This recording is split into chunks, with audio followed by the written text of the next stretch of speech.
अस्सलाम वालेकुम। Story TV में खुशामदीद। एक कसाब अपने पड़ोसी की कनीज़ पर आशिक हो गया। इत्तेफाक से एक दिन कनीज़ को उसके मालिक ने दूसरे गांव किसी काम से भेजा। कसाब को मौका मिल गया और वह भी उस कनीज़ के पीछे हो गया। जब वो जंगल से गुजरी तो अचानक कसाब ने सामने आकर उसे पकड़ लिया और उसे गुनाह पर आमादा करने लगा।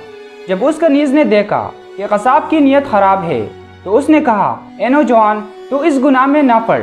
हकीकत ये है कि जितना तू मुझसे मोहब्बत करता है उससे कहीं ज़्यादा मैं तेरी मोहब्बत में गिरफ्तार हूँ, लेकिन मुझे अपने मालिक के हकीकी का खौफ इस गुनाह के इर्तिकाब से रोक रहा है।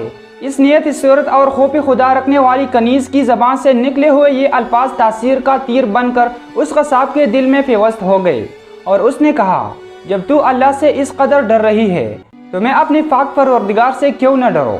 मैं भी तो उसी मालिक का बंदा हूँ, जा तू भी खौफ होकर चली जा। इतना कहने के बाद उस कसाब ने अपने गुनाहों से सच्ची तौबा की और वापस पलट गया। रास्ते में उसे शदीद प्यास महसूस हुई, लेकिन इस वीरान जंगल में कहे पानी का दूर दूर तक कोई नामो निशान न था। करीब था कि गर्मी और प्यास की शिद्दत से उसका दम निकल जाए। इतने में उसे इस ज़माने के नबी का एक कासिद मिला।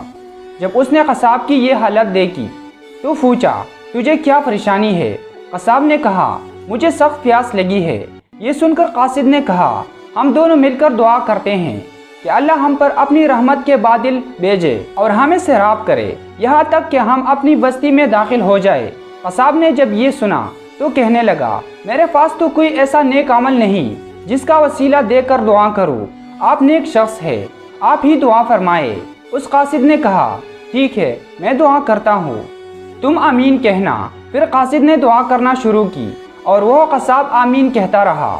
थोड़ी ही देर में बादल के एक टुकड़े ने इन दोनों को डांप लिया और वह बादल का टुकड़ा इन पर साया होकर उनके साथ साथ चलता रहा। जब वो दोनों बस्ती में पहुंचे तो कसाब अपने घर की जानिब रवाना हुआ और वो कासिद अपनी मंजिल की तरफ जाने लगा। बादल भी कसाब के साथ साथ रहा।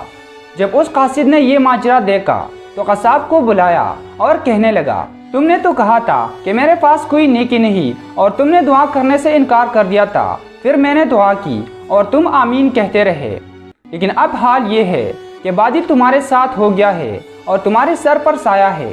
सच सच बताओ, तुमने ऐसी कौन सी अजीम नेकी की है जिसकी वजह से तुम पर यह खास करम हुआ? ये सुनकर कसाब ने अपना सारा वाक़या सुनाया। इस पर उस कासिद ने कहा, अल्लाह की बारगाह में गुनाहों से तौबा करने वालों का जो मुकाम मर्तबा है वो दूसरों लोगों का नहीं। बेशक गुनाह सरजद होना इंसान होने की दलील है, मगर इन पर तौबा कर लेना मोमिन होने की निशानी है।